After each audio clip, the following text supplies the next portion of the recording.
Asa ka? Ha? Asan ka ngayon? Nagpapalaki ka dyan ng ano sa pa? Kayo naman mga lalaki kayo, pag manliligaw kayo at magjojowa kayo, dapat kasama yan sa obligasyon ninyo ang pagsundo at paghatid kung talagang kayo ay nag-aalala.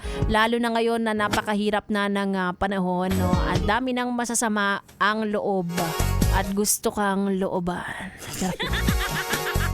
Diba? Nakakatakot. Alam niyo yung pagiging babae nga lang alone ay nakakatakot na. Tapos sasabihin mo pa na uuwi ka mag-isa, wala kang kasabay.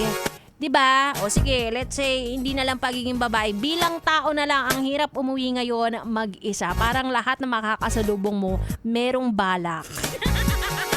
Kahit pa sabihin mo na, ay, unjudgmental naman ito. Mukha lang akong galing presinto. Ginudge mo na ako. Ang hirap no? Kasi yung mga masasamang loob ngayon, minsan nag-e-effort na sila. May uniform na sila, may suit and tie. Tapos meron pang daladalang na bag na kala mo naman, professional. Professional naman durukot pala. Nakakatakot. Kaya ingat-ingat. Lalo na sa mga pauwi pa lang ngayon at nag-OT na naman kasi pagsibagan. Dahil malapit na ang ang bonus era. Ingat kayo. Sige na.